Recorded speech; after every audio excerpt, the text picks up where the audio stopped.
Muy buenas tardes a todos y todas. Gracias por acompañarnos en una sesión más de paneles online de la Escuela Javeriana de Gobierno y Ética Pública. En esta oportunidad, con una sesión muy interesante organizada de la mano de la Cátedra Bancolombia, que se denomina Gobierno Corporativo en Empresas Públicas inscritas en Bolsa. En la tarde de hoy vamos a discutir los retos, estándares, mejores prácticas y experiencias realizadas en materia de gobierno corporativo para emisores de valores con participación mayoritaria del Estado. Para instalar la sesión nos acompaña Yo el no veo, padre Luis sí, pero no Fernando sale mi imagen. Álvarez Londoño Oigo, de la pero Compañía de Jesús. ok, bueno, ok, gracias. Padre Luis Fernando Álvarez, buenas tardes. Buenas tardes, ¿me estás oyendo? Porque yo no veo ninguna imagen. Se te escucha perfecto, Claro. ya estamos instalando la sesión. Adelante con tus palabras, por favor. Con ustedes el Ya, padre Luis Fernando Álvarez Londoño de la Compañía de Jesús. muy buena tarde para todos. Reciban un cordial saludo, cuídense mucho, por favor. La Escuela Javeriana de Gobierno y Ética Pública es un foro internacional permanente que tiene como misión servir de escenario para la construcción de un país en donde quepamos todos bajo el imperio de la moral, la ética y la norma. Es un foro cuyo fin trasciende el mundo académico y pretende involucrar a la empresa privada, al sector financiero, las ramas del poder público y los órganos del Estado y de la sociedad civil. Con el fin de alcanzar sus objetivos, la Escuela Javeriana de Gobierno y Ética Pública propone debates éticos centrados en filosofía ¿Aló? práctica, donde se examine el fundamento ontológico de la ética pública. Desarrolla debates ético-políticos dirigidos al fortalecimiento de la democracia y la humanización de los dictámenes que afectan la sociedad. En un contexto sociológico, la escuela busca darle profundidad temporal a los métodos, las instituciones y las prácticas de la interacción Estado-sociedad a través de los análisis de las dimensiones de causalidad, las relaciones entre estructura y acción, los procesos de mediano y largo plazo y las configuraciones organizacionales que resultan de sus tejidos. Para ello, la escuela se apoya en la estructuración de talleres que generan debates sobre ética pública y prácticas de buen gobierno. La escuela espera con sus acciones ponerle fin a la instrumentalización del ser humano, a las polarizaciones ideológicas, a los abusos en el ejercicio de los poderes, a la violación de los derechos fundamentales de la persona y a la corrupción imperante en casi todos los estamentos del Estado. La escuela proporciona espacios para analizar las problemáticas de la gobernanza en Colombia a partir de un lenguaje especializado sobre naturaleza cambiante y plural de los vínculos existentes entre gobernantes y gobernados y propone visiones de conjunto para superar las tendencias del aislamiento. Tenemos que construir una sociedad en donde la moral, la ética y la norma sean los principios orientadores de nuestras acciones y en este sentido debemos recuperar lo público como factor determinante para generar sentido de pertenencia, proyecto de nación y destino común. Ningún proyecto de gobernanza, por más inspiración científica que tenga, tendrá viabilidad si no se construye a partir de un desarrollo social sostenible. Como colombiano, nuestro hecho diferencial no es político, ni religioso, ni étnico, ni lingüístico, es eminentemente social. En otras palabras, el fundamento del deterioro de nuestra sociedad y la desintegración de sus estamentos como estructura organizacional se encuentra en la intensa pérdida de los valores éticos o en su equivocada o falsa penetración en el desarrollo de sus instituciones. El fundamento casuista de toda institución pública o privada no debe ser solo la ética de la razón, sino la ética de lo público para la convivencia y la unidad humana. Las instituciones deben estar al servicio de la necesidad de la sociedad a la que pertenecen y en tal sentido deben tener una apropiación indiscutible de los distintos niveles de aspiraciones que les son connaturales en la sociedad. Las instituciones deben gestar valores y fórmulas que permitan conducir la sociedad a niveles de un desarrollo sostenible como factor o elemento dominante de su estructura para la gestión y buen gobierno. El panel que hoy nos convoca Es un evento académico en el marco de una iniciativa que comenzó ya hace más de 10 años, 2019, la Cátedra Bancolombia en la Universidad Javeriana. Cátedra que busca unir esfuerzos entre la academia y el sector privado con el fin de desarrollar acciones encaminadas a contribuir a la formación académica en áreas financieras, regulatorias, bursátiles y de buen gobierno corporativo. Todo esto para contribuir a una mayor comprensión de la estructura del sector financiero y el mercado de valores, las coyunturas que lo afectan y el rol que juega en términos de desarrollo económico y competitividad. Aspiramos a través de estos escenarios de discusión a aportarle a la sociedad conocimientos y formación en los campos del derecho que contribuyan al desarrollo económico sostenible para el bienestar de todos. Estamos convencidos de la fortaleza de este tipo de alianzas como el mejor espacio para facilitar debates rigurosos, críticas y prospectivas a partir de las cuales se construye un país. Esta alianza Bancolombia, Escuela Javeriana de Gobierno y Ética Pública se ha constituido en un referente nacional e internacional muy importante para la construcción de un país más solidario, más equitativo, más incluyente y más respetuoso de la dignidad humana. Al doctor Mauricio Rosillo, vicepresidente corporativo del Grupo Bancolombia, a la doctora Claudia Echavarría, vicepresidente jurídica y secretaria general del Grupo Bancolombia, y al doctor Carlos Aldana, director jurídico de Finanzas y Mercadeo de Capitales, mil gracias por el compromiso con la institucionalidad de la nación. La alianza Bancolombia, Escuela Javeriana y Ética Pública nos ha permitido caminar juntos y hemos podido llegar a todas las regiones del país, incluso cruzado fronteras, para llegar allí donde la sociedad y el país nos requiere. Estamos abiertos a todos los propósitos y proyectos del banco para la construcción de un país en donde dominen las buenas prácticas y el buen gobierno, se respete al ser humano, se proteja el medio ambiente, se defienda la dignidad de la nación y no se escapiten esfuerzos por un desarrollo sostenible en lo social, lo político y lo económico. Mil gracias por querer en nosotros. Mil gracias a todos por estar aquí. Cuídense mucho, por favor. Muchos éxitos en el panel. Un abrazo para cada uno. Muy buena tarde.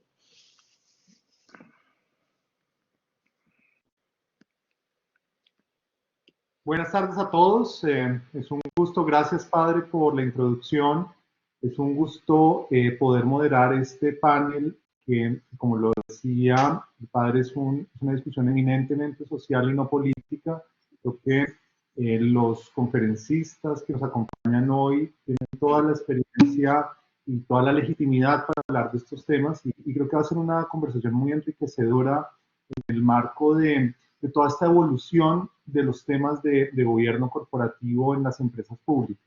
Yo diría que esta conversación está marcada por dos grandes elementos. Uno, esa consideración del capital estatal actuando como empresario y, digamos, qué tipo de elementos se deberían esgrimir en materia de gobernabilidad para que estas empresas que sean sostenibles, transparentes, tengan una vocación de largo plazo. Y en segunda instancia, y quizás también muy importante dentro de toda esta conversación, cómo integrar la variable de emisores de equity o emisores de deuda que efectivamente le ponen un ingrediente adicional a la conversación de gobierno corporativo en este tipo de entidades. De tal forma que, bueno, ese es el preámbulo de esta conversación. Voy a hacer una introducción muy rápida de los panelistas porque no necesitan ninguna presentación. Nos acompaña Mónica Jiménez, secretaria general de Ecopetrol, Sonia Buchar, secretaria general de ISA, y Natalia O'Byrne de Fitch Ratings, que van a estar conversando con nosotros y con el doctor Luis Fernando Alarcón, que es una persona que tiene muchísima experiencia como miembro de junta directiva y como expresidente de ISA y de Asofondos en esta materia. Entonces creo que tenemos un buen espacio para poder sacar unas conclusiones. Yo diría que, digamos, en el marco de toda la conversación de EPM, pero no circunscrita esta conversación exclusivamente al tema de EPM, sino con el único propósito de ver hacia adelante y tal vez, como lo decía el padre, plantearnos esta conversación como país, reconocer reconocer todos los avances que han tenido los temas de gobernabilidad para las empresas públicas, como la dinámica de los mercados de capitales adicionalmente le han permitido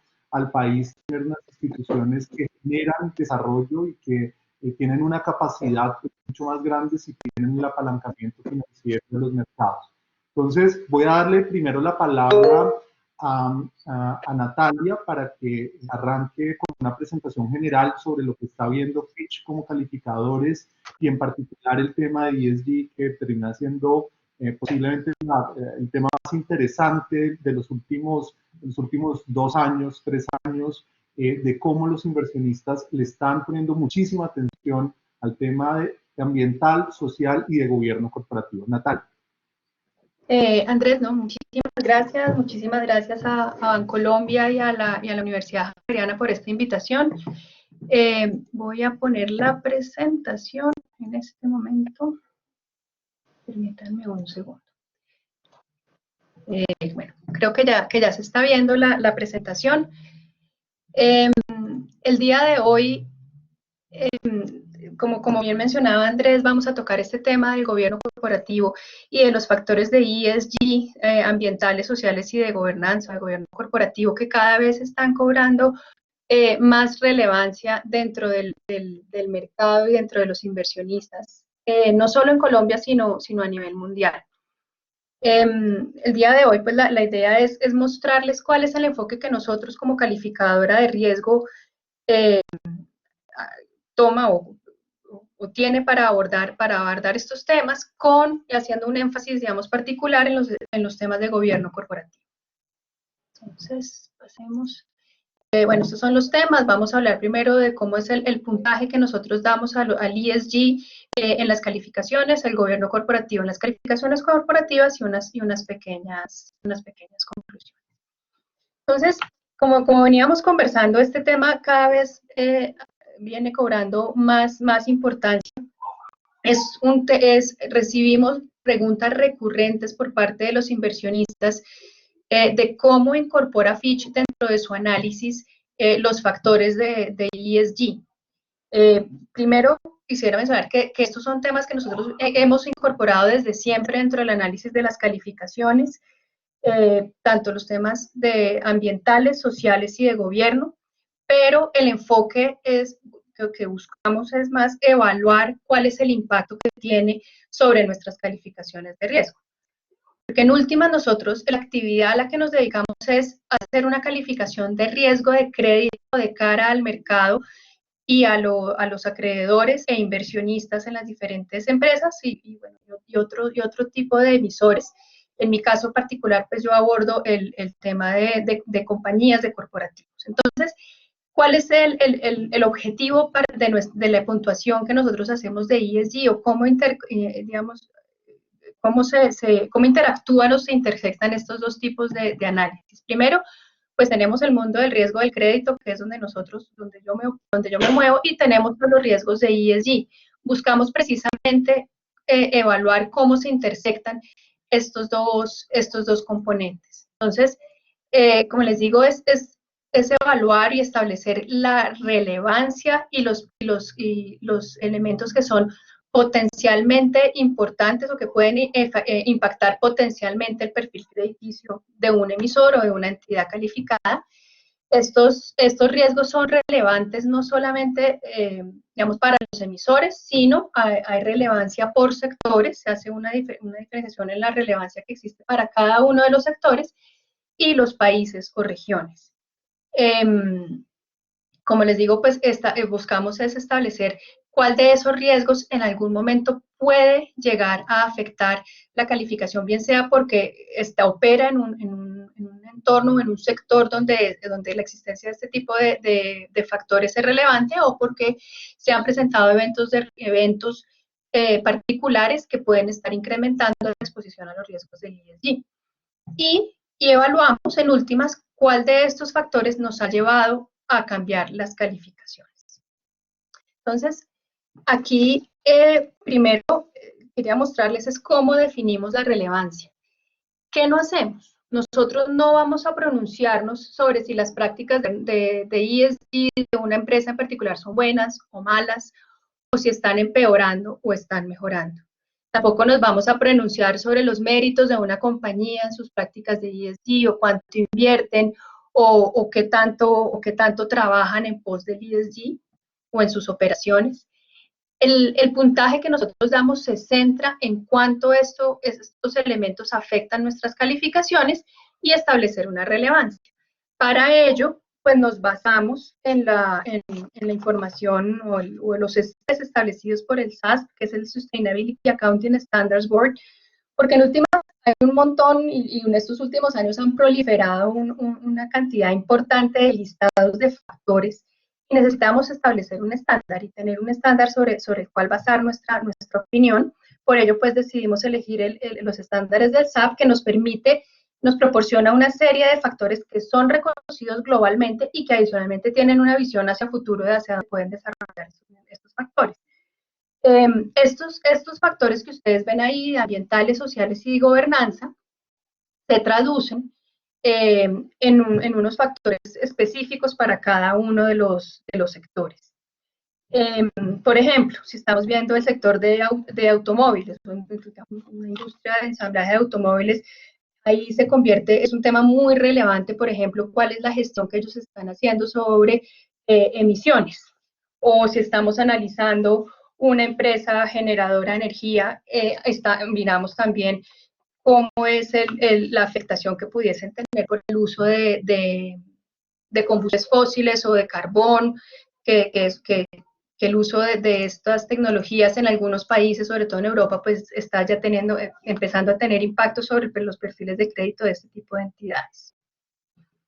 Y en el caso de los factores de gobierno, creo que aquí, qué pena, me acabo de dar cuenta que hay que la gráfica está como corrida, pero a lo mejor yo creo que les pueden después proporcionar la presentación para verla más claramente. En el caso del gobierno, de los aspectos de gobernanza o de gobierno corporativo, miramos sobre todo cuál es la ejecución, la capacidad de ejecución que le da estas prácticas de gobierno corporativo a la administración. Nosotros no entramos a establecer si las estrategias que sigue una empresa son buenas o son malas, sino más es como la efectividad en la ejecución de esas estrategias. Siguiente, aquí ya. Entonces, ¿cómo definimos la materialidad? Digamos, la forma más sencilla que encontramos para abordar esto fue hacer un puntaje, fue hacer una escala de puntajes para comunicarle al mercado de una forma muy sencilla y didáctica cuáles son aquellas empresas donde vemos que los riesgos de ESG pueden ser relevantes para sus calificaciones. Vamos del 1 al 5, siendo 1 y 2 los puntajes menos relevantes. 1 es un factor que no se puede aplicar a un sector. Ahí les pongo el ejemplo, no sé, el manejo del carbón en una empresa, o el combustible fósil en una empresa hidroeléctrica, por ejemplo, pues no hace mucho sentido.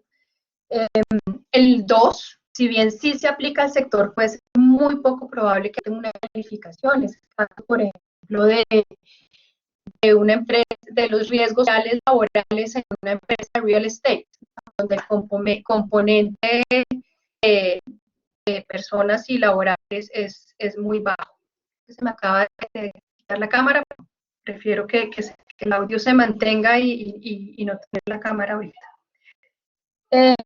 Ya entra el nivel número 3, es el rango neutro, donde no hay unos impactos muy importantes, tiene un efecto neutral y si se maneja bien, pues digamos, la administración le da un buen este aspecto, este factor, es muy poco probable que llegue a tener un impacto sobre la calificación. Sobre dónde enfocamos mucho más nuestro esfuerzo y nuestros análisis es precisamente en los factores 4 y 5. 4 son los importantes, donde los temas, por ejemplo, en el factor número 4, los temas de ESG están cobrando mucha más importancia y vemos que potencialmente pueden llegar a afectar la calificación en un momento. Por eso este puntaje es bien relevante en nuestro análisis porque de alguna manera nos da la visión al futuro, o sea, damos una visión forward looking de qué puede estar, de qué puede ocurrir con una determinada calificación y que eso pudiese llegar a impactar su crediticio. Y 5 es definitivamente el puntaje donde vemos que se dieron cambios en las calificaciones, hechos relacionados con el ESG. No sé, una empresa que sufre o que tiene una huelga prolongada de sus trabajadores y esa huelga empieza a comprometer la capacidad de la operación de la entidad y tiene impactos sobre sus perfiles de crédito, o por ejemplo, por ejemplo, el accidente que le ocurrió a Samar en Brasil, donde pues donde uno de sus represas de residuos colapsó, y esto tuvo un impacto inmediato sobre la calificación, pues, todos los cierres de crédito que tuvieron, millones y todo, y sigue teniendo unos efectos residuales por temas ambientales y de contaminación que genera catástrofe. Entonces, para nosotros es relevante, es muy importante esta clasificación porque nos permite poner la lupa en aquellos factores donde creemos que puede haber exposición al riesgo de las compañías. ¿Cómo ha sido esta observación? Este puntaje de ESG realmente es un tema, es relativamente nuevo, se implementó en la área de corporativos a principios del año pasado. Y lo venimos, digamos, aplicando en otras áreas. Se está implementando ya en el área de soberanos. Miren que se me está cortando el audio. Voy a eliminar el video a ver si mejora un poco el audio. Como les decía, bueno, esto se viene implementando, por ejemplo, en la de soberanos. Encontramos que no es digamos, una sorpresa que los factores que más han pesado sobre el análisis de las calificaciones ha sido el tema de la gobernanza o del gobierno corporativo.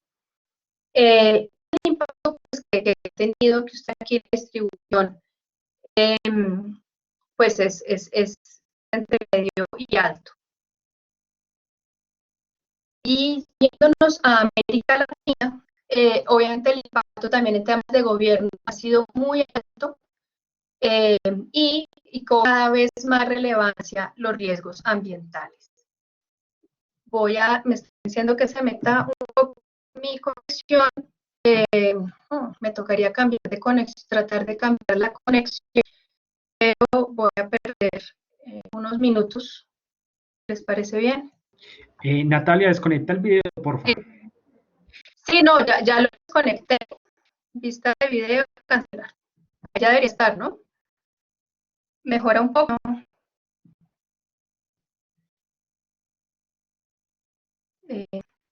Sí, se te escucha mejor.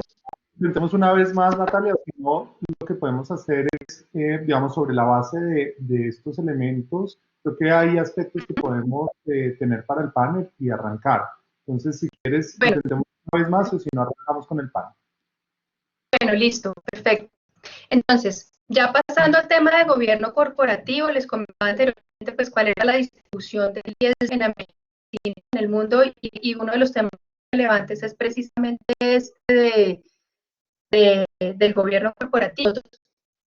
Tenemos un enfoque asimétrico para el tema de gobierno. Lo que quiere decir es que unas buenas prácticas de gobierno corporativo no necesariamente van a resultar en calificaciones altas, pero al contrario sí puede ser para la calificación. El gobierno corporativo puede incidir en la forma como responde ante eventos de riesgo, y también, digamos, la actividad de estas prácticas de gobierno corporativo, si no son buenas, si no hay una buena efectividad de las prácticas de gobierno corporativo, eso puede resultar, digamos, en la transferencia de valor de un stakeholder a otro.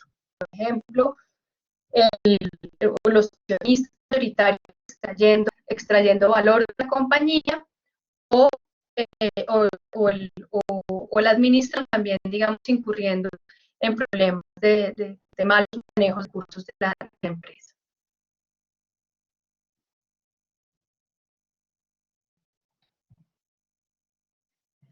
Bueno, estos, digamos, los factores, las características de gobierno corporativo pueden ser sistémicos por países, hay elementos que pueden limitar las calificaciones y incluso ser negativos para la calificación, por ejemplo, en países o geografías donde no haya fuertes principios de legalidad, donde las prácticas de prácticas contables sean estándares internacionales y que sean locales, donde, por ejemplo, no haya requerimiento de auditores independientes, la regulación sea débil, en fin, todos estos factores desde el punto de vista sistémico o de país puede afectar la calificación. Y ya entrando, digamos, en materia, o más concretamente hacia los emisores en particular, nosotros tenemos en cuenta 4 elementos principales. Uno es la estrategia de la administración, otro es la estructura de gobierno, otro elemento son la estructura del grupo y la transparencia financiera. ¿Qué vemos? Primero, digamos, en la efectividad, vemos la efectividad de la administración y la capacidad, digamos, de la administración de ejecutar e implementar las estrategias trazadas por la Junta Directiva. Si no hay consistencia en esa estrategia y en la aplicación de la estrategia, consideramos que esto puede ser un factor que limita mucho las prácticas de gobierno corporativo. No entramos a evaluar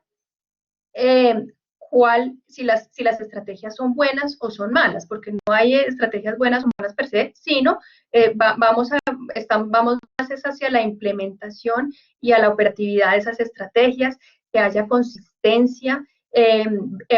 Buscamos también evaluar cuál es la tolerancia al riesgo del administrador y que ésta sea muy consistente con la junta directiva, que se establezcan controles, digamos, y políticas que permitan mantener el balance. Luego evaluamos la efectividad de la junta directiva. Creo que esto es un rol muy importante. La idea es lograr establecer si la junta directiva cumple su rol de control y balance dentro de con la administración, de manera que haya un tratamiento igualitario a todos los stakeholders. Miramos obviamente la calidad de esos miembros, cómo se eligen los miembros independientes, que estén comprometidos, que existan, por ejemplo, también comités de junta directiva y comités de junta directiva conformadas por personas expertas en los temas.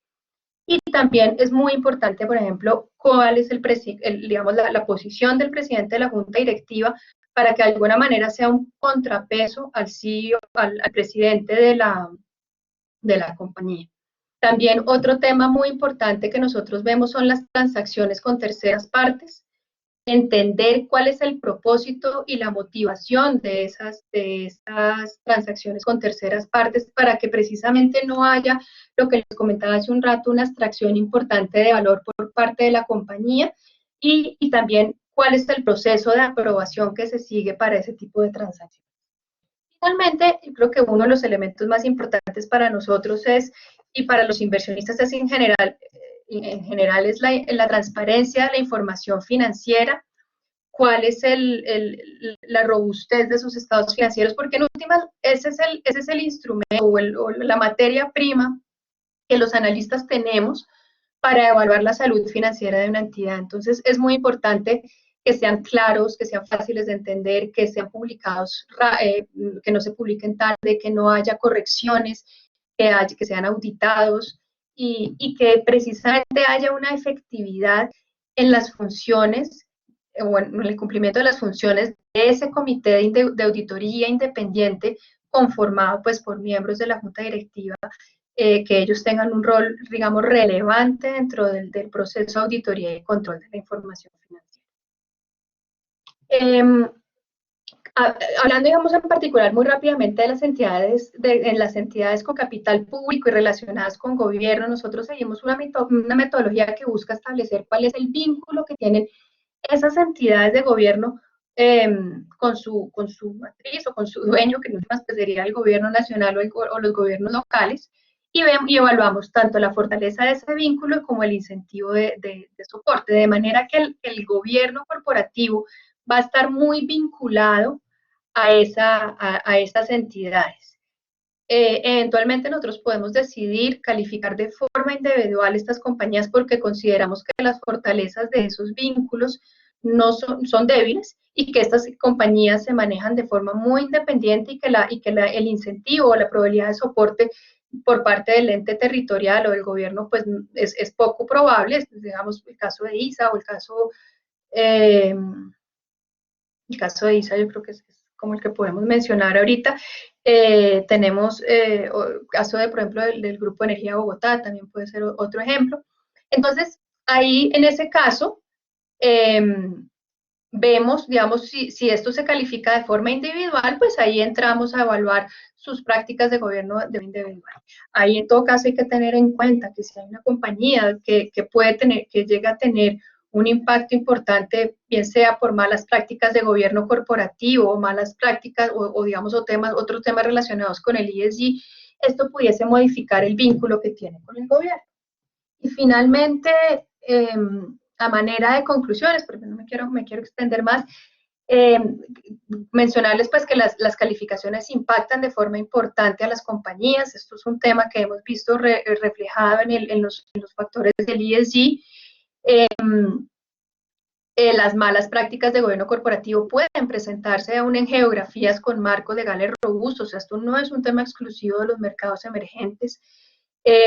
Pueden determinar la forma como las compañías responden ante eventos de riesgos, como les comentaba, y ahí surgen algunas preguntas, ¿no? Y que yo creo que para nosotros siempre es muy importante hacernos, es, bueno, ¿la Junta Directiva está cumpliendo realmente su función de control y balance?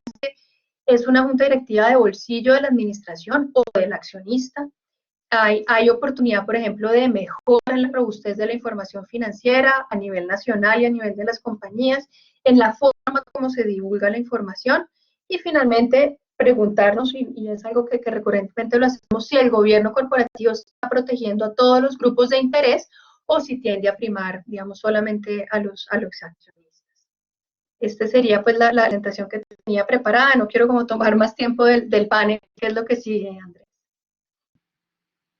Muchísimas gracias, Natalia. Muchísimas gracias. Yo creo que es muy valiosa esa información porque nos permite aterrizar el tema de gobierno corporativo y yo quisiera hacer, pues, digamos, una aclaración y resaltar un punto de tu presentación. Yo creo que una aclaración importante es que la conversación que nos ocupa hoy tiene que ver evidentemente con empresas públicas, pero con empresas públicas que pueden ser emisores de renta fija y emisores de renta variable. Es interesante que el público tenga en cuenta este elemento porque evidentemente la presentación de Natalia está orientada hacia calificaciones de renta fija. Y digamos, vamos a tener un énfasis importante con Mónica y con Sonia hacia un énfasis de emisores públicos de renta variable. Yo creo que ese es un elemento que bien vale la pena, pues, digamos, aclarar. Pues creo que hay una audiencia muy calificada, pero me parecía importante mencionarlo. El otro elemento que quisiera resaltar y que me pareció muy interesante, Natalia, de tu presentación, es que el gobierno corporativo no sube, sino que baja la calificación. O sea, no es que ayude a subirla, pero ayuda a bajarla. Y desde esa perspectiva me resulta bien interesante pues hacer esa mención porque creo que pues es un elemento evidentemente hoy de administración de riesgo, por lo menos desde la perspectiva de los inversionistas, sobre todo cómo protejo el valor de la organización. Quizás desde la perspectiva de los accionistas es hoy un tema, el gobierno corporativo, quiero decir, es un tema de creación de valor. Entonces, si lo vieran en términos futbolísticos, es los que meten los goles y los que defienden que no nos metan los goles, ¿no? Ese es un poco como la analogía que utilizaría para tratar de articular estos dos mundos de renta fija, renta variable, la visión de los inversionistas versus la visión de los accionistas. Muchísimas gracias, Natalia, y entonces abramos el panel. Les quiero contar, mientras tanto, a la audiencia que cuando estábamos preparando este panel nos gastamos como 2 horas discutiendo cosas. con Luis Fernando, con Mónica, con Sonia y con Natalia, porque es una conversación evidentemente que no tiene, digamos, blancos y negros, es una conversación en donde el país está construyendo conocimiento y creo además que por lo menos a nivel de los mercados emergentes, el tema de gobierno corporativo en Colombia de las empresas públicas ha evolucionado muchísimo. Tenemos una larga tradición con emisores públicos de acciones que pues están muy bien representados hoy, pero también tenemos una gran tradición de empresas públicas muy bien manejadas que han sido emisores de renta fija y que desafortunadamente hoy no las tenemos en el panel, pero que juegan un papel bien importante en toda esta conversación. Antes de seguir y digamos, de darle entrada a nuestros panelistas, quisiera hacer una mención solo para que ubiquemos en qué conversación estamos, y es el reconocimiento que esos emisores de renta variable, digamos, Ecopetrol, el propio ETB, el Grupo Energía de Bogotá, ISA, son unas empresas muy relevantes para el país, pero también hay unos emisores de renta fija públicos que quisiera enumerar y también les quisiera hacer la mención que esta no es una conversación de 30 empresas, sino que es una conversación posiblemente que nos movemos en el nivel de los cientos y que tienen unos impactos para el país quizás en algunas ocasiones hasta más relevantes que las empresas privadas. Entonces, estamos hablando de las empresas públicas emisoras de acciones, esas que ya mencionábamos, emisores de renta fija como Bancoldex, como Findeter, como el propio, la Financiera de Desarrollo Nacional, el propio EPM, ICETEX, digamos, hay una serie de instituciones públicas que emiten y hay un montón de entidades públicas que son potenciales emisores y que tienen que ver con empresas tan variadas como Satena, o como el Fondo Nacional de Garantías, o como las eléctricas, en donde está GESELCA, o el sector financiero, en donde están las aseguradoras, Previsora, Opositiva, o el propio Banco Agrario. Entonces, digamos, es un espectro amplio, y quisiera que, digamos, toda la audiencia esté pensando desde toda esta conversación en cómo estos elementos al final contribuyen al desarrollo del país y cómo si generamos mejor administración, mejor direccionamiento, mejor control de estas empresas, pues finalmente vamos a tener desarrollo para el país. Entonces, muy bien, Natalia, Mónica, Sonia y Luis Fernando, yo no los veo en cámara. Si pueden habilitar, por favor, sus cámaras y entonces empezamos a hablar un poquito de estos temas.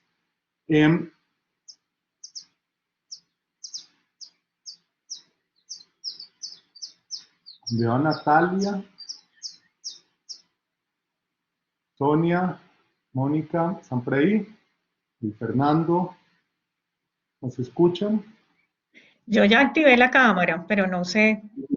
Ahí te vemos perfecto, Sonia. Ah, Y Fernando, ¿también lo ven? También y tengo activada la cámara. Muchas gracias.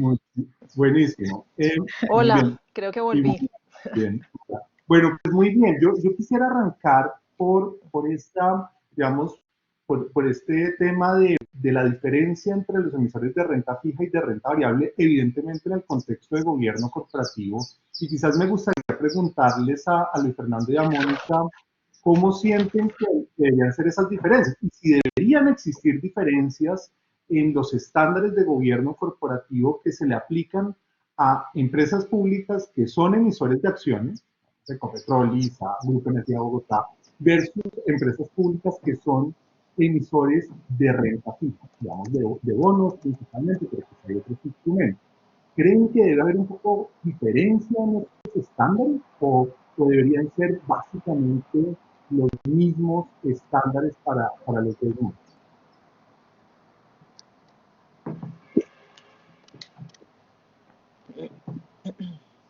Adelante, Mónica.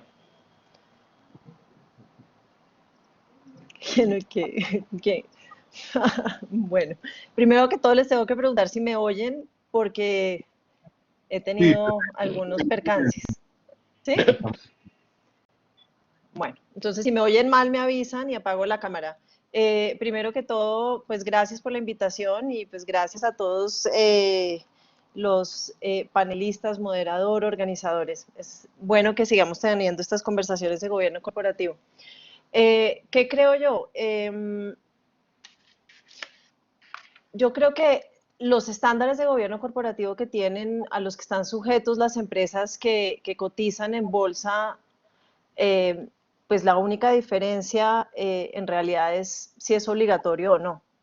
Creo que si una compañía no está en bolsa y esta compañía quiere tener buenos estándares de gobierno corporativo, podría haber toda esta parte de la obligatoriedad de los emisores, de las compañías que son emisores, como un buen estándar que podría llegar a aplicar siempre y cuando, y con una consideración adicional de que pues, sea operativo y cree valor para su compañía, porque si no, pues no tiene sentido incluir una buena práctica por solamente ser una buena práctica. Creo que digamos, muchos de los parámetros que tiene uno cuando entra pues, a la bolsa local, a la bolsa de Nueva York, a la bolsa de Toronto, pues son importantes y es importante saber en qué consiste.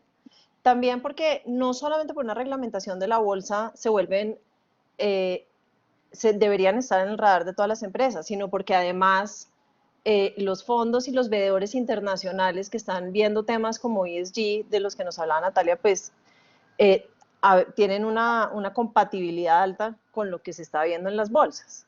Entonces, muchos de esos requerimientos o de esa veeduría que se está haciendo a nivel internacional, puede uno empezar a identificarla también por los requisitos o las exigencias que ponen las bolsas a las compañías. Gracias. ¿Cómo lo ves? A ver, yo agregaría algo, Andrés. Bueno, en primer lugar, muchas gracias por la invitación a la universidad, a Bancolombia. Lo que yo quisiera tal vez señalar como semejanza entre la emisión de capital y la emisión de deuda es que en ambos casos las empresas están obteniendo recursos del público, de distinto tipo de inversionistas, que pueden ser en algunos casos y sobre todo en la deuda, inversionistas muy calificados, pero en otros pueden ser inversionistas del retail o administradores de recursos de una amplia gama de inversionistas, como es el caso de los administradores de fondos institucionales. Y eso hace que se vuelva absolutamente indispensable que las prácticas de gobierno de esas empresas generen la confianza suficiente. Ahora, hay particularidades que seguramente se aplican a quien es emisor de capital y no a quien es emisor de deuda, simplemente por su estructura de propiedad, que en el caso de un simple emisor de deuda puede ser mucho más concentrada, menos diversificada. Entonces son cosas que seguramente en el día a día, en la práctica, pueden cambiar un poco, pero los principios generales de un buen gobierno corporativo que le dé confianza a los inversionistas creo que deben ser generales y deben aplicar a los dos tipos de instrumentos emitidos en los mercados de valores. Muchísimas gracias. Sonia, ¿algún comentario sobre este tema? Pues estoy muy en la línea de lo que acaba de decir el doctor Alarcón. Realmente complementaría lo siguiente: los que están detrás, los inversionistas que están detrás de los bonos, los accionistas que están invirtiendo, son personas naturales la mayoría, ¿cierto? No calificadas, no profesionales. Y si estamos hablando de los profesionales como los fondos de pensiones, pues también estamos hablando de la plata de los ahorradores colombianos. Entonces, en última, los seres humanos y las empresas todos queremos lo mismo: invertir en una compañía que me genere confianza, invertir en una compañía sostenible, invertir en una compañía con adecuada planeación, en una compañía donde yo pueda ejercer bien mis derechos. Entonces, realmente mi respuesta sería exactamente en el mismo sentido. Creo que pueda que haya unas diferencias particulares, pero en lo profundo debería ser igual. Inclusive, ya como sugerencia, lo que diría es, y de pronto más adelante pues tendremos la oportunidad de hablar de oportunidades de mejora, pero creo que la ley de valores y el código país se ocupa muchísimo de los emisores de equity, ¿cierto? De acciones, más no de los emisores de bonos, de deuda, y la reflexión que podemos estar haciendo hoy día es, hombre, necesitamos nivelar esta regulación y necesitamos que a partir de código país y de legislación se incluyan estos elementos. Pongo un ejemplo, hay un decreto que acabaron de expedir ahorita este año, muy impulsado por la Bolsa de Valores de Colombia, donde exige unas garantías mínimas de gobierno corporativo a las empresas SaaS que van a emitir acciones o bonos. Entonces ya les exigen tenga junta, tenga miembros independientes, tenga comité de auditoría. Me parece que esa es la línea por donde debemos seguir. Buenísimo, qué buen punto, Sonia. Gracias por tu comentario.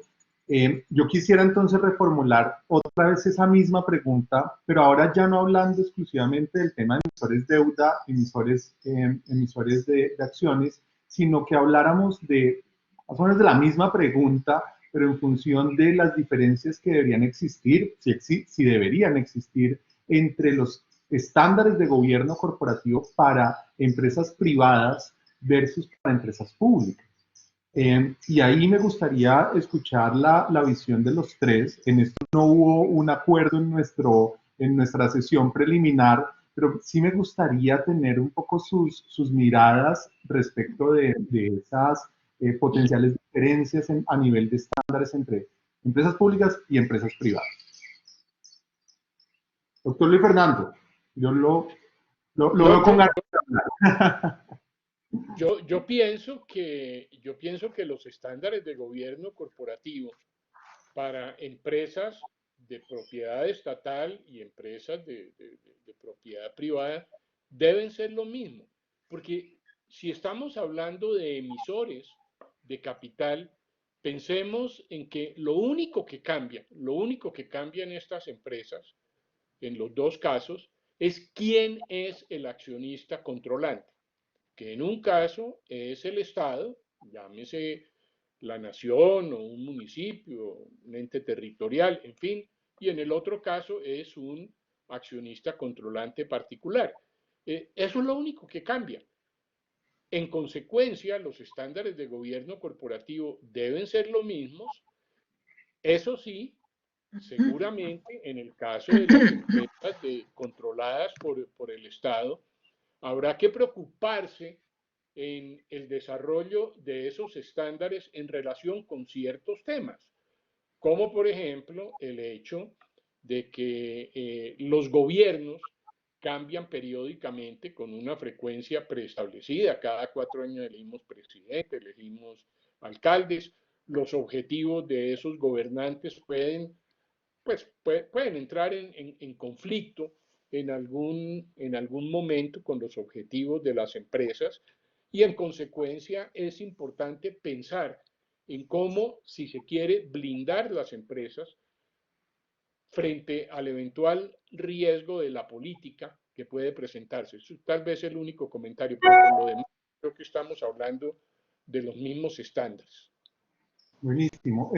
Digamos, quizás el gran invento desde la óptica de los estándares de gobierno corporativo en esta materia es el escalonamiento de las juntas directivas. Que, además, a nivel de estándares, digamos, privados de gobierno corporativo, en bolsa, por ejemplo, se considera una mala práctica escalonar las juntas, básicamente porque lo que se consigue es que un cambio de control debería permitir inmediatamente un ajuste al sistema de gobierno corporativo. A nivel de las empresas públicas, precisamente por lo que mencionaba el doctor Luis Fernando, se empieza a aceptar un poco el modelo Banco de la República, en donde ninguna administración nacional, departamental o municipal puede cambiar por completo la junta directiva.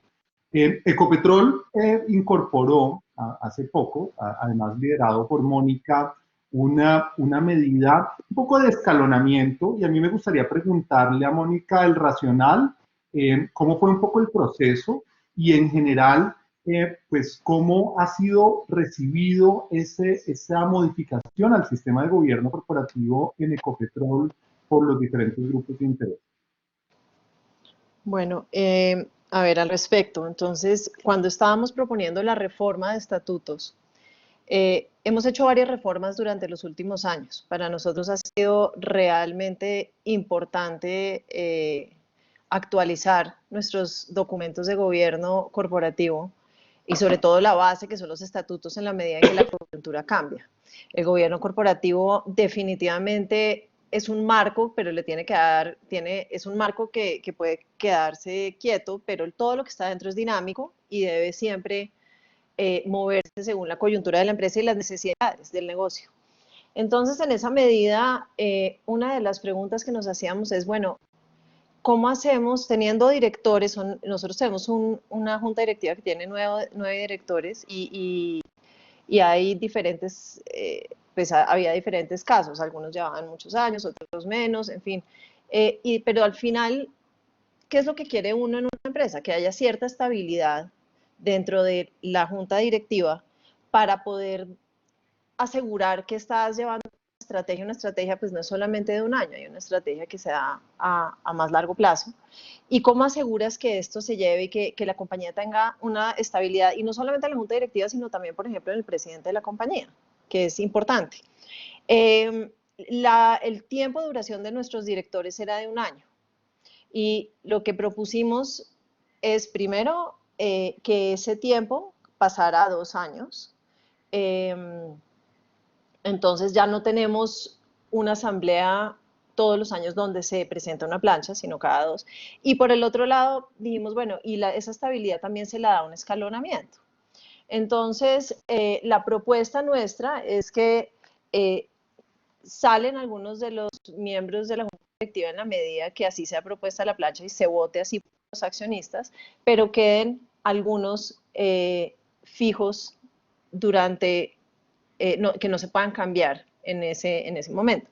Cuando hicimos esa propuesta, recibimos cartas, me acuerdo de algunos accionistas preguntando, pero el escalonamiento, ¿por qué? ¿Cuál es el fundamento detrás? Porque a primera vista, pues pasa tal vez lo que tú estabas diciendo, Andrés, que dices, bueno, estás limitando un cambio cuando es necesario, pero no, al revés, estás dejando que haya un cambio, pero por el otro lado estás procurando una estabilidad. Estos son cambios que hemos hecho de manera progresiva. El año pasado en la última reforma se volvió, ya no era una recomendación, sino es una cláusula en los estatutos que ya dispone el tema de los 2 años y el escalonamiento. Y poco a poco creo que, o sea, uno no puede ir cambiar los estatutos y ya. Uno lo que tiene que hacer es, además de eso, darle publicidad a el porqué de tus cambios, que ahí es donde viene la importancia de hablar con todos los grupos de interés, y entre ellos están inversionistas, están los accionistas, y explicarles por qué crees que un cambio en tu gobierno corporativo va a traer un beneficio a la compañía y cómo sería la operatividad del tema para que pues, todos estén tranquilos viéndole el valor que tú le viste cuando lo propusiste. En este momento yo creo que la adopción ha sido positiva y como hemos hecho una buena labor de explicar los fundamentos para los cambios, hay bastante tranquilidad con ese cambio al gobierno corporativo de nuestra Junta.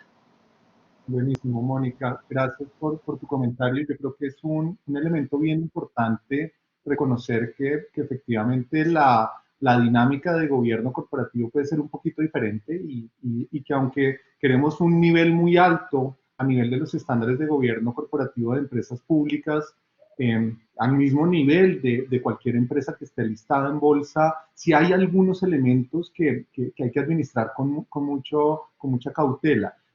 Me llamó mucho la atención, y Natalia, no sé si estás conectada bien con el tema de Internet, pero me llamó mucho la atención de la presentación de Natalia por el énfasis hacia la consistencia de la estrategia que tiene que tener el emisor. Me parece ese al final es un reflejo directo de lo que quisiéramos en toda esta conversación y es cómo encontrar procesos de toma de decisión enfocados en largo plazo. No sé si tienes algún comentario en ese punto que pueda ayudar pues, a ilustrar este tema. Sí, en realidad yo creo que eso es uno de los puntos fundamentales de nuestro análisis, porque como comentaba, no hay estrategias buenas ni malas. Hay estrategias que se plantean las administraciones. Lo importante es la efectividad que tenga esa administración en su implementación y que se logre darle continuidad a la implementación de esas estrategias. Y nosotros vemos, sobre todo en compañías a lo mejor más pequeñas, que obviamente no son Ecopetroles, no son ISA, sino compañías mucho más locales, donde ese es el grave problema. Llega una administración muy buena, tiene una estrategia, digamos, interesante que puede ayudar al desarrollo de la compañía y cambia el gobierno y llega una nueva administración y se pierde todo ese terreno que se había ganado en los años anteriores. Entonces, sí, definitivamente, ese es uno de los elementos importantes dentro de la evaluación que hacemos del management, de la administración de las compañías, más allá si es buena o si es mala.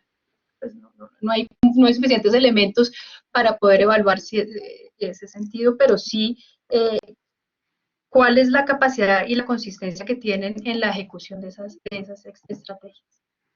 Buenísimo, gracias. El otro elemento que está muy conectado con esa misma conversación, pues es el nombramiento, digamos, el nombramiento específico de las juntas y, digamos, cómo pensar en otros elementos que puedan, pues, complementar ese tema del escalonamiento con otras prácticas. Y ahí en particular el tema de la idoneidad, el tema de la experiencia, pues juega un papel súper relevante en el tipo de miembro de junta directiva que quieres para estas empresas. No sé si Sonia o el propio Luis Fernando tienen algún comentario sobre esos aspectos de la idoneidad y cómo seguir buscando que la gente correcta, digamos, llegue a la dirección de esas empresas públicas. ¿Quién se anima? Adelante, Sonia. Bueno, gracias. A ver, yo quería referirme a este punto, pero combinado con la pregunta anterior de la estabilidad, porque creo, bueno, lo primero es lo que yo siempre digo, que el gobierno corporativo es como el perfume, que no a todo el mundo le queda bien el mismo perfume, ¿cierto? Porque eso depende de la composición, de la estructura de capital, de la compañía, del tamaño de la empresa, etcétera. Entonces, en el tema de la estabilidad, en el caso de Ecopetrol, para Mónica, es muy bueno con el porcentaje de participación de la nación tener escalonada la renovación de la Junta. En el caso de nosotros no lo hemos visto necesario, teniendo en cuenta que de 9 miembros de Junta, la nación nomina 5, los fondos de pensiones nominan 3 y Empresas Públicas de Medellín nomina 1. Entonces, de alguna forma, nosotros ya tenemos un mecanismo ya de protección con la participación del 51% de la nación, donde un barrido pleno y total de la Junta es más difícil que se dé, ¿cierto? Entonces, por eso no establecimos el tema del escalonamiento. Ahora bien, el tema de la estabilidad tiene que ver también con la idoneidad. Hay que buscar un sano balance entre renovación, pero también experiencia, ¿cierto? Entonces, el dinamismo de las juntas directivas también es relativo. Tampoco es bueno el cambio por el cambio, ni tampoco es bueno la estabilidad por la estabilidad. ¿Qué otro elemento sí nos parece fundamental desde el punto de vista de la estabilidad? Y los acaban de mencionar acá. Uno, el presidente de la compañía. Nosotros, en el caso de ISA, orgullosamente estoy aquí al lado de Luis Fernando Alarcón, pero hablar de los últimos 27 años de los presidentes de ISA es hablar de 3 personas muy importantes para la compañía. Uno, Javier Gutiérrez, quien fue durante 14 años presidente de la compañía. Otro, que aquí nos acompaña con mucho orgullo, Luis Fernando Alarcón, que fue presidente de la compañía también, y antes de ser presidente de la compañía fue miembro de junta directiva. Y el otro es Bernardo Vargas, que también es presidente desde el año 2015. ¿Qué quiero hacer notar acá de la estabilidad? Los tres tienen un denominador común. Uno, estabilidad. Y dos, un proceso previo de formación interna. De tal manera que ninguno llegó a arrasar y a decir, esta no es la estrategia y parto de un cero con la estrategia. La estrategia es una estrategia a largo plazo, es una estrategia con un plan de acción, con unos mecanismos claros de cumplimiento, donde está montada la Junta, donde están montados los accionistas, porque además hay una comunicación plena de la estrategia a todos los grupos de interés, pero la alta gerencia está súper comprometida. Entonces, ahí te respondo lo de la idoneidad, lo pego con lo de la estabilidad, y bueno, y aquí Fernando Alarcón es el primero que nos puede dar aquí ejemplos y cátedra de todo lo que bueno que él nos dejó a nosotros. Yo solamente quisiera agregar un punto, Andrés, en ese tema de la idoneidad de la Junta y de sus miembros. Y es este. Todas las juntas de las empresas importantes han establecido mecanismos de evaluación de la Junta. Yo creo que ha habido un gran avance, pero creo que hay un paso adicional en la madurez de esa evaluación, bien sea autoevaluación o evaluación por parte de evaluadores externos, que conduzca a una visión muy crítica y muy franca y a que realmente esa evaluación pueda tener consecuencias.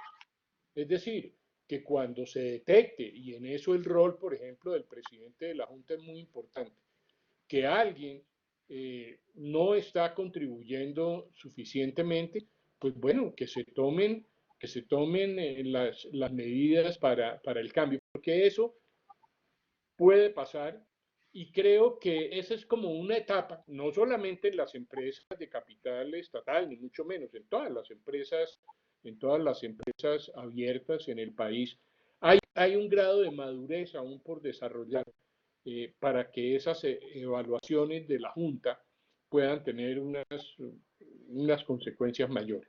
Es tal vez lo único que yo agregaría. Ok, qué buen punto. Y yo creo que en el centro de esta conversación pues está efectivamente ese cambio cultural que se está dando en general en los marcos societarios por reconocer a la Junta Directiva más como una instancia profesionalizante que como una instancia representativa. En definitiva, hoy lo que quieres es personas con el compromiso y con el conocimiento suficiente, tanto de ser miembro de junta como de la industria en que se desarrolla la empresa para hacer correctamente la tarea y no para representar un grupo de interés específico, que era como pues digamos, como se concibe desde una óptica exclusivamente societaria o de ley corporativa.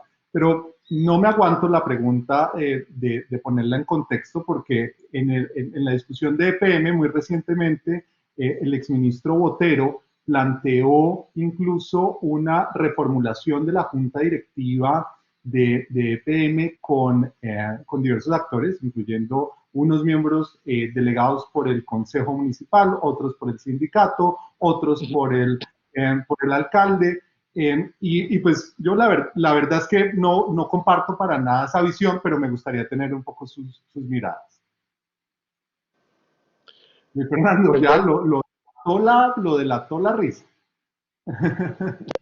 Totalmente de acuerdo, Andrés, con su apreciación. Yo aprecio mucho a Jorge Humberto, pero creo que en esa sí se equivocó profundamente.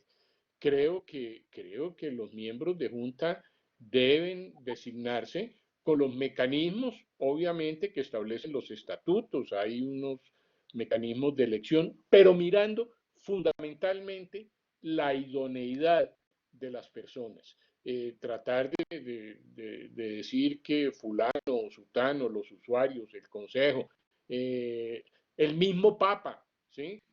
Va a nombrar a alguien, pues introduce unos criterios realmente perversos que pueden realmente atentar profundamente contra la estabilidad de la empresa. ¿Algún comentario, Sonia, Mónica, Natalia? ¿Cómo lo ven ustedes? Pues yo haría un comentario ahí sobre, a ver, en Ecopetrol, pues tenemos una plancha que se compone de 9 miembros. Y estos 9 miembros, hay 2 renglones, que son los últimos 2 renglones que son nominados, y ojo, acá el lenguaje es muy importante, por los minoritarios y por los departamentos productores de hidrocarburos. Esto surge de una declaración de la Nación que comienza en el 2007 y que se ha renovado. ¿Qué pasa acá? Es un mecanismo que ha funcionado bien, dándole esos renglones, la posibilidad de nominación a estos dos, a los minoritarios y a los departamentos productores. ¿Pero por qué ha funcionado bien? Porque eso se supedita a un proceso y unas reglas claras que hay, que también están los estatutos. Entonces, todo esto juega en conjunto con primero lo que dice la declaración, que después también se reconocen los estatutos, habla de los perfiles que debería ser el mínimo que necesita la compañía, y esto después se complementa con lo que hablaban ahorita sobre el tema de la evaluación, porque de la evaluación uno tiene que recibir algunos frutos, y uno de ellos es cuál es la matriz de competencias que necesita la compañía, y esta también es dinámica. Hay momentos, por ejemplo, hace 10 años tal vez un perfil en tecnología no era algo acá arriba, pero hoy en día lo es. Un perfil, mejor dicho, lo va también construyendo a lo largo de esas evaluaciones. Entonces, ese sistema que se crea dentro de la Declaración de la Nación, esos 2 renglones, los perfiles como mínimos que tenemos en los estatutos y el reconocimiento de la declaración, y luego las evaluaciones, pues hacen que no haya una distorsión respecto a esos renglones y el resto de las personas que van a ser nominadas para ser parte de ese órgano colegiado. Buenísimo, mil gracias. Tenemos más de 100 personas en este momento conectadas y les quiero también invitar a que hagan sus preguntas vía chat. Básicamente la metodología que hemos definido es que el equipo de Bancolombia, que además es el gestor, el organizador de este evento, me va a ayudar a filtrar un poco las preguntas para tratar de darle orden, pero en definitiva es muy importante que pues, participen por esa vía. Yo, digamos, creo que hemos cubierto buena parte de esta conversación, pero hay una cosa que creo que nos quedó ahí como en punta, y es esa relación de la consistencia desde las palabras de Natalia y digamos, la articulación finalmente con la política pública o con la visión, digamos, que va cambiando en función de los periodos del presidente, del gobernador o del alcalde, que al final, digamos, representa, y esto es muy importante, representa ese dueño y, digamos, ejerce esos derechos de accionista. A mí me gustaría preguntarle, doctor Luis Fernando, que usted tiene como una triple condición de ex ministro de Hacienda, ex presidente de ISA y ex presidente de Asofondos como inversionistas institucionales. ¿Usted cómo ve que se debería articular esos dos mundos entre esa posición del gobierno que llega legítimamente y dice yo gané las elecciones y quiero que esta empresa se vaya un poco hacia este lado, versus la necesidad de tener una institución que esté pensando en el largo plazo y digamos que no puede depender de vaivenes cada 4 años? ¿Cómo articular esos dos mundos? ¿O en definitiva deberían estar completamente desconectados? ¿Cómo lo ve usted? Bueno, esa pregunta, Andrés, es muy compleja, porque yo creo que no hay una respuesta precisa para eso. Pienso que ese tema tiene mucho de arte y depende mucho, como ocurre también en empresas de capital privado, de 100% capital privado, cuando hay un controlador que puede en algún momento tener unos intereses específicos de corto plazo. Y depende mucho de la habilidad de la empresa, de su principal ejecutivo, de su presidente o CEO, de su junta directiva, para establecer un diálogo constructivo y racional frente al tema. Porque siempre, hay muchas veces en las cuales, por ejemplo, un accionista controlante cualquiera tiene afugias financieras en su casa matriz y quiere extraerle a una filial, particularmente eso puede ocurrir cuando se trata de empresas extranjeras que son el controlante, puede pasar, y se necesita mucha habilidad para introducirle racionalidad y convencer a ese accionista controlante de que realmente ese interés de corto plazo puede reñir y puede ir en contravía con su propio interés de largo plazo si esa actitud va a terminar destruyendo valor en la compañía. Ahora, el hecho es que ese tema, que es común en los grupos empresariales, se puede exacerbar un poco en el caso de las empresas controladas por el Estado, pues por un lado, porque los gobiernos cambian cada 4 años, porque no todos los gobiernos son tan, pues digamos, tan lúcidos en entender la importancia del largo plazo, particularmente porque normalmente al gobernante le importa lo suyo, le importan sus 4 años y no mucho lo que viene más adelante, y ya el que viene vendrá. Pero de nuevo, yo creo que tener una empresa con gente idónea en su junta directiva y en su alta gerencia, permiten conducir un diálogo fructífero que me parece a mí que es la única vacuna que hay en un caso como estos. Muchísimas gracias. Natalia, Sonia, Mónica, ¿algún comentario respecto de cómo articular esos dos mundos? Me quedo con ese mensaje, doctor Luis Fernando, de que esto es arte y no ciencia. La verdad es que coincido plenamente con usted. Andrés, yo te diría que la idoneidad, uno, es un mecanismo. Dos, la idoneidad de la Junta, la idoneidad del presidente y de la alta gerencia, una estrategia robusta, porque es que una estrategia robusta que está construida a largo plazo, que tuvo un mecanismo claro de mirar tendencias, de mirar competencias de una compañía, de mirar hacia dónde se está moviendo el mundo, generalmente es una estrategia muy sólida. Y si una estrategia es muy sólida, la estrategia, al igual que la administración de las compañías con participación estatal, tienen que trascender a los gobiernos de turno. Eso es lo que considero.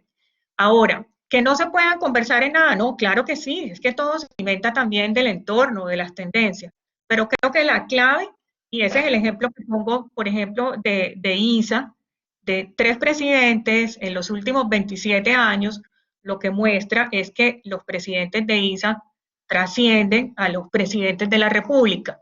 Ahora, también digo que la nación hoy ha sido un excelente dueño de ISA.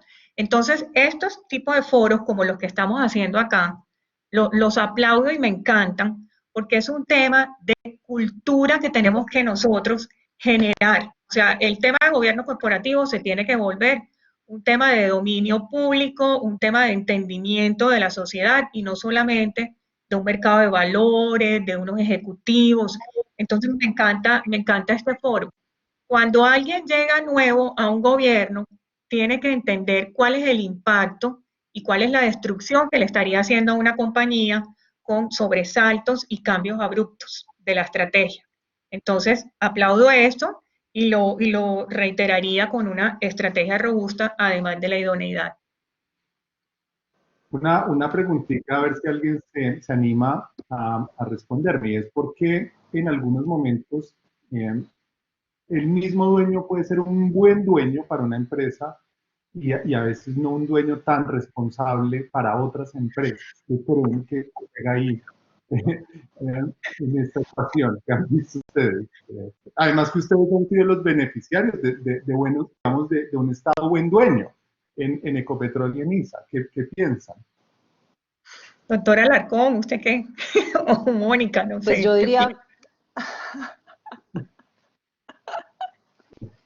Pues yo diría, a ver, ¿qué he observado yo? Yo creo que los gobiernos se dan cuenta también que si tienen un buen gobierno corporativo y van cumpliendo algunas de las directrices que les va enviando el mercado, pues se dan cuenta que van a tener también una ganancia, pues porque son compañías que le dan ganancias a todos los accionistas, incluyendo el Estado. Y también a la inversa, es evidente que cuando hay, mejor dicho, el gobierno corporativo son unas barreras de contención que van protegiendo a una compañía para que sea más competitiva. En la medida en que esas barreras se rompan o se vulneren, la competitividad va a bajar. Y ese precio en la baja de la competitividad termina pagándola al final un gobierno que no ha ayudado a proteger esas barreras. Eso es clarísimo. Ahora, uno también desde la empresa puede buscar deslindar ese manejo empresarial para que pueda ser más competitivo del tema político. Ahí, por ejemplo, digamos, nosotros ahorita les hablé de los años en los que están los directores en la Junta, son 2, y está deslindado pues, del ciclo político. Por otra parte, pues, el mismo gobierno es el que también está preocupado y teniendo una conversación con instituciones, pues como hemos visto, como la OCDE.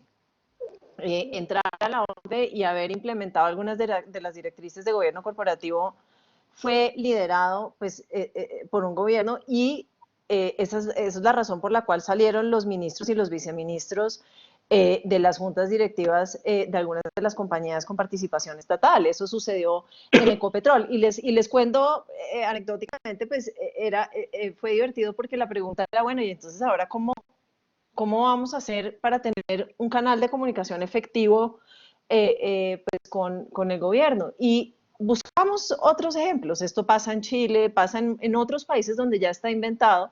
Y pudimos crear un buen gobierno siguiendo las directrices internacionales que el gobierno quería implementar y que estaba abanderando, sin haber minado una comunicación efectiva con el gobierno en sus diferentes roles.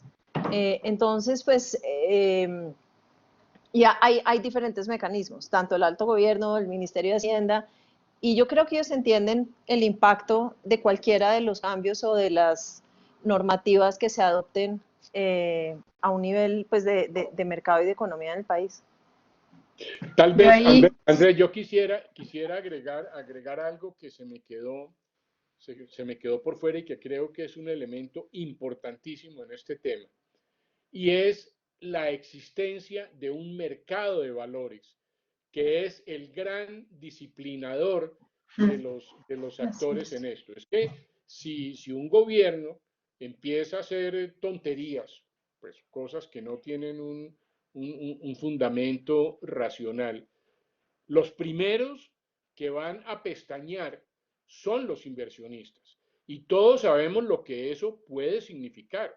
Lo que puede significar para una empresa que los inversionistas institucionales o los inversionistas extranjeros, que hoy en día son los principales inversionistas en estas empresas importantes, si empiezan a irse en desbandada o empiezan a salir de los títulos rápidamente, lo que eso puede significar es terrible para una empresa. Y yo creo que digamos, la gran IA, para utilizar el término que nos gusta, de todos estos entes de control aquí en Colombia, pero la gran IA es el mercado, que es la de verdad, es la que le introduce los elementos de disciplina al comportamiento de las empresas y a los dueños. Entonces yo creo que ese es un elemento bien importante en este asunto. Yo quería tocar precisamente ese tema, digamos, nosotros desde el punto de vista de calificadores, que si bien solo estamos en una parte de ese mercado, que es el mercado del crédito, vemos cada vez con más importancia esos temas, independientemente de cuál sea el dueño de una compañía, el contar digamos, con la confianza del inversionista es fundamental, y esos cambios en las políticas de gobierno no hacen más sino minar esa confianza, y el mercado lo castiga, como mencionaba el doctor Alarcón, lo castiga, y es un contrapeso muy importante en las decisiones que tomen las administraciones. Y en últimas, el gobierno o los gobiernos tienen que definir, y yo creo que pues lo han venido haciendo en el caso de Colombia, definir cuáles son aquellos sectores y aquellas empresas que son estratégicas, que son conscientes de la necesidad de que estas empresas tienen que competir en unos mercados no solo nacionales, sino internacionales, y que tienen que estar en igualdad de condiciones que otros competidores. Y acceder a recursos que son muy escasos, el recurso es escaso, y no estás compitiendo solo con Colombia, sino estás compitiendo con el mundo entero. Entonces, la pregunta que hacías muy al principio de por qué protege unas y otras no, yo te diría que pues según como lo vemos nosotros desde el punto de vista metodológico, hay empresas que son más relevantes, hay sectores que a lo mejor pueden tener unos impactos mucho más importantes, a lo mejor sobre el acceso a la financiación del mismo gobierno, y que él sabe que si a lo mejor tiene un comportamiento no muy adecuado en algunas de esas empresas, el mercado lo puede castigar en el acceso a deuda soberana que pueda tener en algún momento. Entonces, todos esos elementos empiezan a sumar, no solo para el bienestar de las compañías, sino de los gobiernos que son dueños de esas compañías.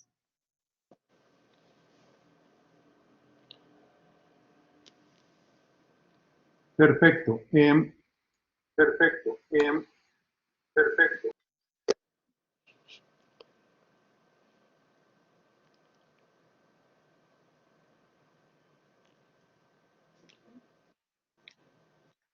Creo que se nos fue Andrés. Perdimos. Ya. Sí, Ya estoy de vuelta. ¿Me escuchan?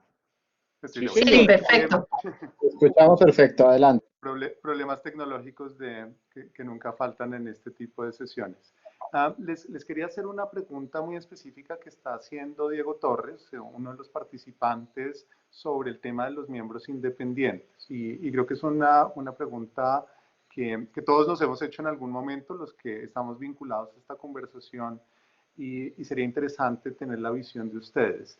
Es, ¿cuánto tiempo es excesivo para ser considerado un miembro independiente de la junta directiva? ¿Qué otros elementos uno debería meter en la ecuación de la definición de independencia? Y sé que el doctor Luis Fernando tiene ahí su propia mirada, y por eso me encanta la pregunta, porque creo que es una conversación que tiene que abrirse y que tiene que, digamos, madurar en el país. Entonces, primero arranquemos con el tema de tiempo. ¿Cuánto es excesivo para un miembro independiente? Y después, ¿qué otros elementos podrían hacer sentido de incorporarse en las definiciones de miembros independientes en Colombia? Pues yo con el tema del tiempo, Andrés, yo no creo que ahí haya un tema muy particular o un riesgo particularmente grande, si bien entiendo el sentido de la inquietud. En algunos casos se considera, pues, y algunas personas consideran que una permanencia muy larga de un miembro independiente en una junta de alguna manera le va restando independencia, porque se va convirtiendo casi que en parte del activo fijo de la compañía. Ahora bien, dicho lo anterior, leí un informe sobre responsabilidades y deberes de las juntas en los grupos empresariales, que muy amablemente Andrés nos circuló. Y allí, como uno de los estudios de caso, está Colombia, en un estudio preparado por la Superintendencia Financiera. Y yo traigo a colación, digamos, lo que son los dos temas más importantes que menciona la propia Superfinanciera como los dos temas que requieren un mayor desarrollo y un mayor fortalecimiento en Colombia, que son un mejoramiento en el proceso de identificación, revelación y administración de los conflictos de interés y relaciones entre partes, transacciones entre partes relacionadas, y el segundo es precisamente el fortalecimiento de la independencia y la profesionalización de los miembros de junta directiva. Yo creo que son temas abiertos en los que hay que trabajar, sobre los cuales la discusión debería estar muy abierta, pero esos que yo desde hace tiempo he identificado como los dos principales temas que requieren desarrollo en Colombia, me dio mucho gusto ver que la propia Superfinanciera los ha identificado como los más importantes, no solamente para estos emisores que tienen capital público, sino para todos los emisores de valores.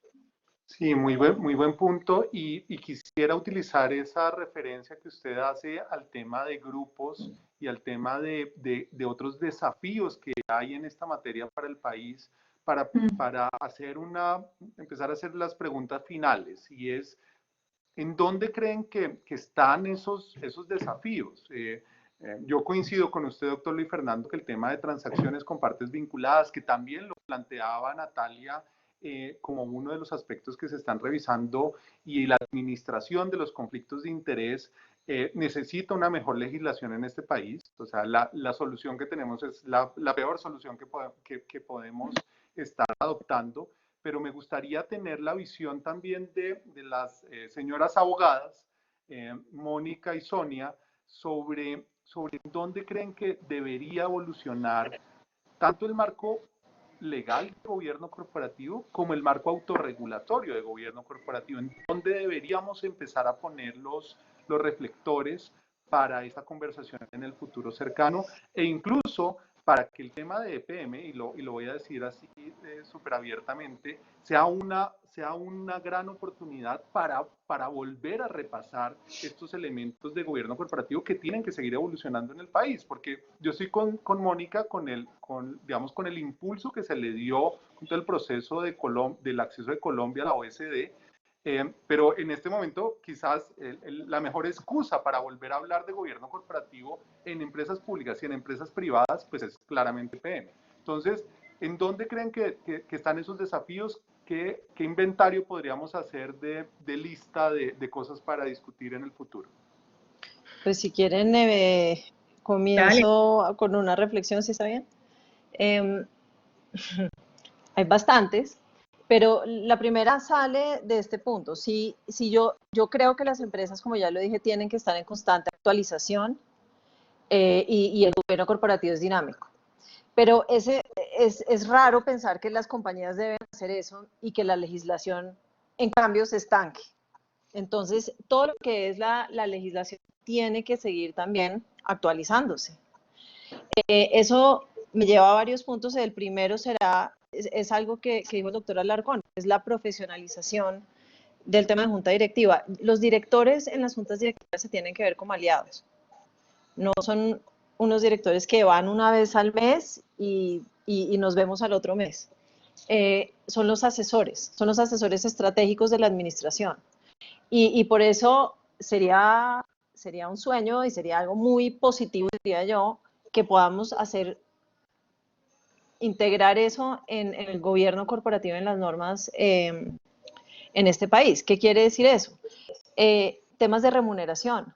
O sea, las juntas directivas, yo pienso personalmente que deberían remunerarse a todos los directores. Una junta directiva donde no hay remuneración está perdiendo, no está reconociendo el valor del trabajo, de la representación de la persona, de ese consultor que tiene la administración y la compañía.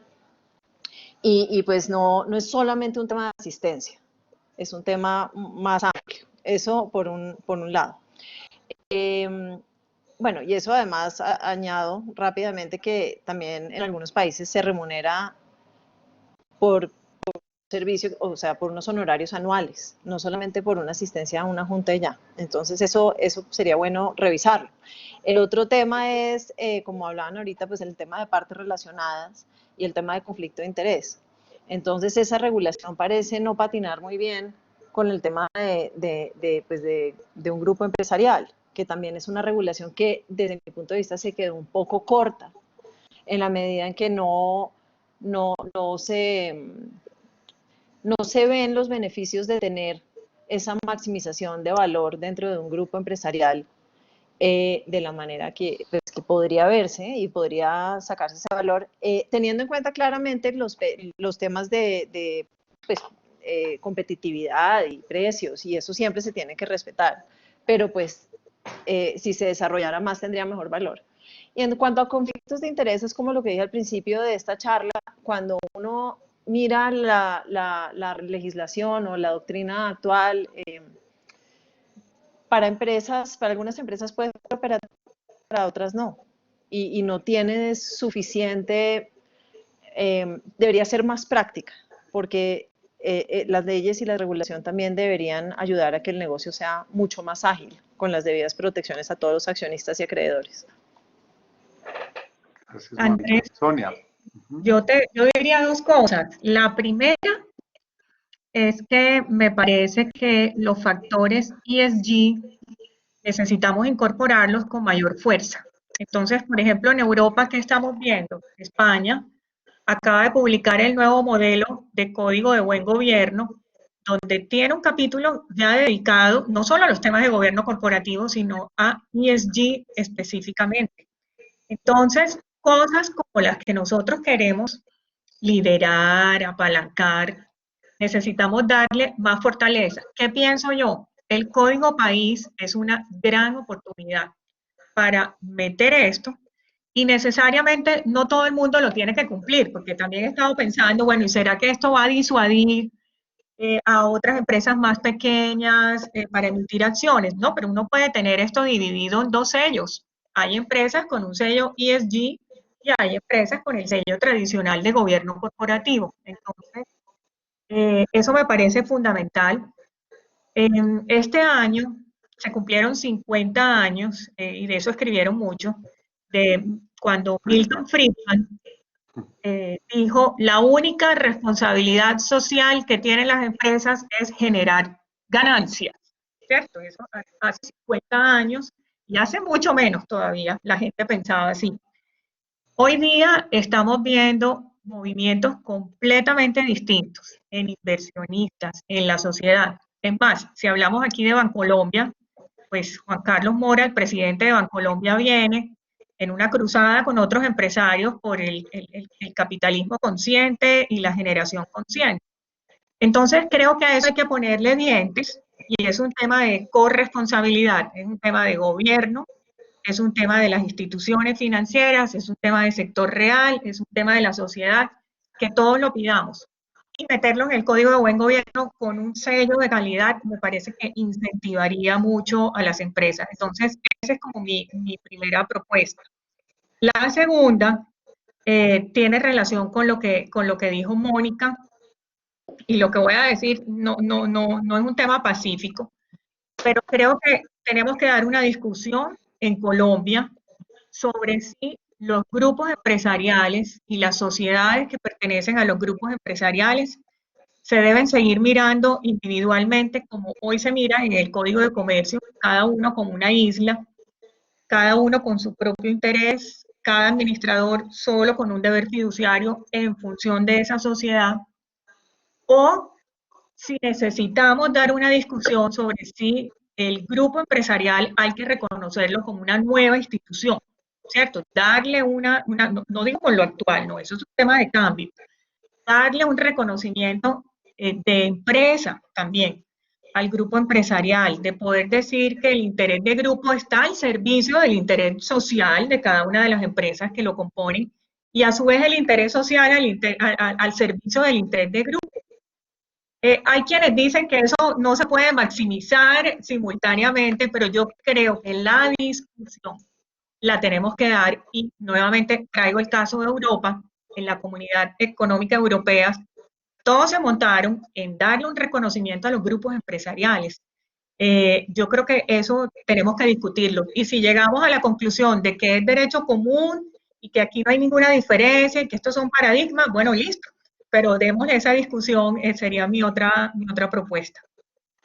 Buenísimo. Prometimos que nos íbamos a ir a 1 hora y media, nos hemos pasado unos minuticos, pero les quiero dar las gracias. Yo resaltaría de estos comentarios, de estos 3 comentarios finales, ese aspecto de los grupos muy vinculado a la conversación de transacciones con partes vinculadas y conflictos de interés. Yo creo que, en definitiva, esa es una conversación que necesita el país. El documento que mencionó el doctor Luis Fernando, que fue además un estudio muy interesante de 45 jurisdicciones de OECD y que pues presentamos, porque además me honraron con que moderara ese panel.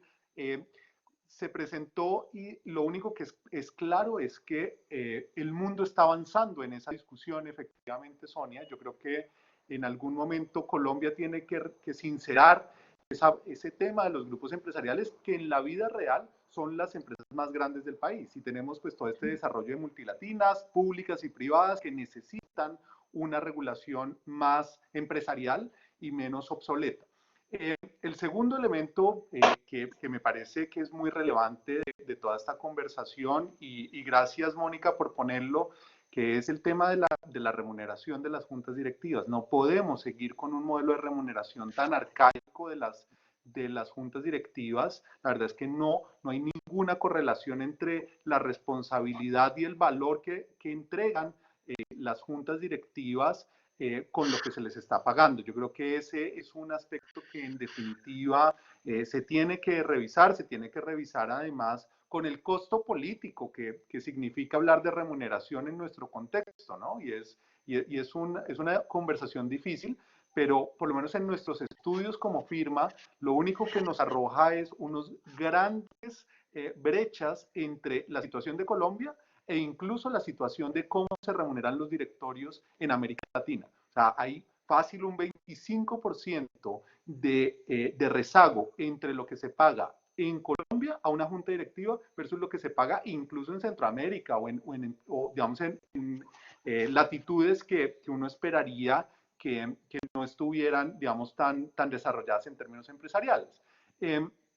Creo que estoy con Mónica completamente, que eso es una conversación que hay que dar, y que hay que dar con criterio técnico y con valor, y reconociendo que va a tener un costo político, pero que hay que hacer.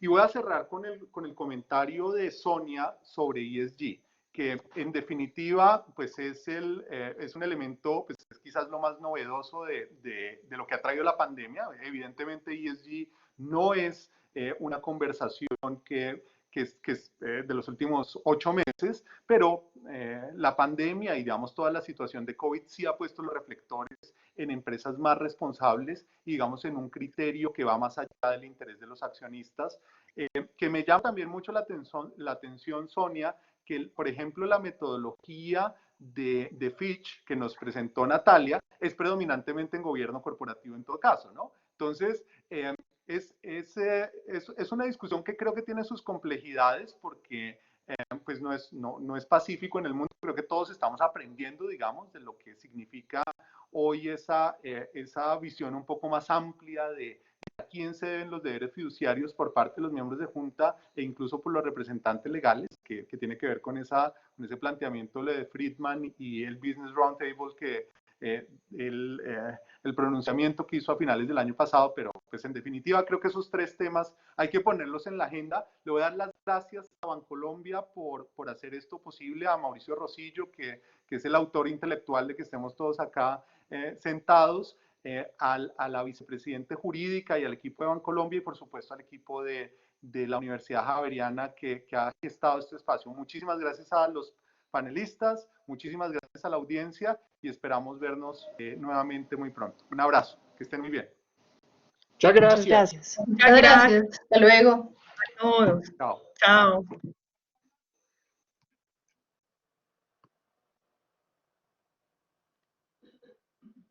¿Quién es el moderador?